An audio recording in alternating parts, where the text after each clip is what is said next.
The Lord be with you. And with your spirit. Reading from the Holy Gospel according to Matthew. Glory to you, Lord. At that time, Jesus exclaimed, I give praise to you, Father, Lord of heaven and earth, for although you have hidden these things from the wise and the learned, you have revealed them to little ones. Yes, Father, such has been your gracious will. All things have been handed over to me by my Father. No one knows the Son except the Father, and no one knows the Father except the Son, and anyone to whom the Son wishes to reveal him. Come to me, all you who labor and are burdened, and I will give you rest. Take my yoke upon you and learn from me, for I am meek and humble of heart, and you will find rest for yourselves. For my yoke is easy and my burden light. The Gospel of the Lord. Praise to you, Lord Jesus Christ.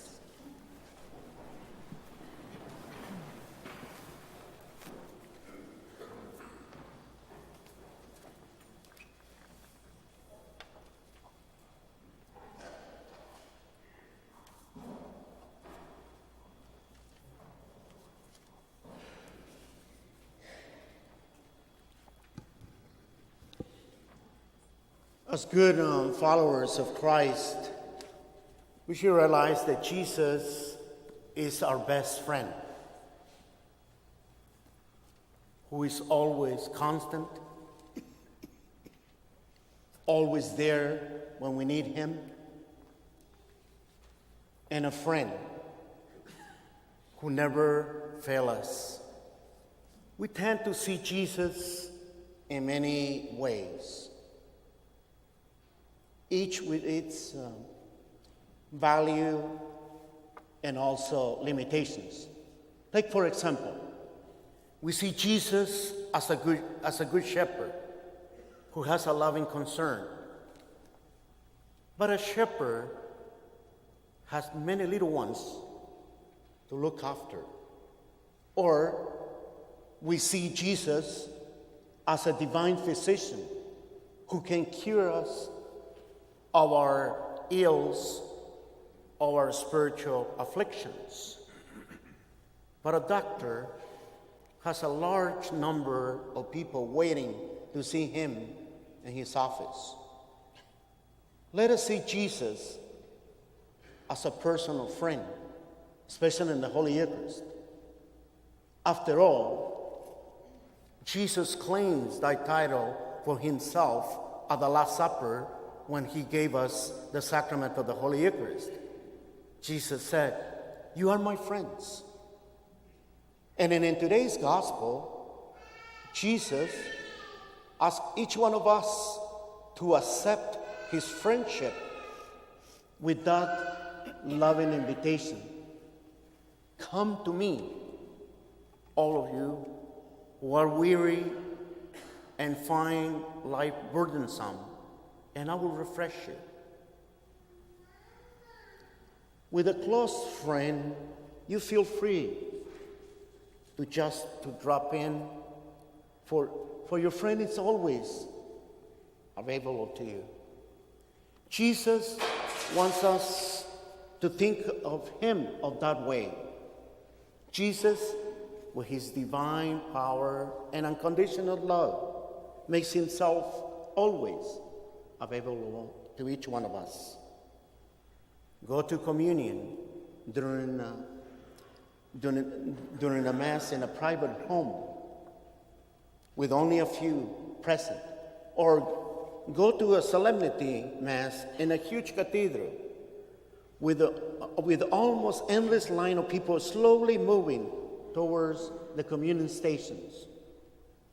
It makes no difference.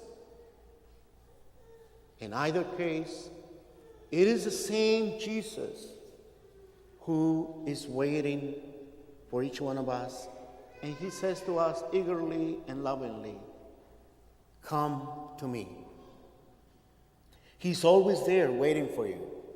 Like a person who has come to meet you at the crowded airport terminal, looking for that particular gate or the way of holding yourself, which will single you out at distance. And do not complain that the friendship of Jesus feels unreal to us or impersonal, because he is hidden under the sacramental veils of the Holy Eucharist. After all, what a sense of intimacy we feel from a friend's writing in an email or a phone text. We rarely see through the veil of words on that text or page to the person of our friend. Even when we are with a friend, we only hearing his voice and seeing his face. Voice and face are veils that hide the real person. And yet, we easily can see behind those veils. In any true friendship, it is the person that we love, not the external appearances. Though the veils change as the hair grows thin and gray and the face becomes lined and wrinkled, the real person is still the same, the same person who is our friend. In the responsorial psalm today, we reflect on what a good friend Jesus is for each one of us. The Lord is gracious and merciful, and slow to anger, and of great of kindness. The Lord is good to all and compassionate. The Lord lifts up all who are falling and raises up all who are bound down. And that same Lord says to each one of us, "Come to me, all you who are weary, and find life burdensome, and I will refresh you." May our faith make us realize that what a treasure we have in the Holy Eucharist, for there waiting for each one of us under the sacramental veils is Jesus, our best friend.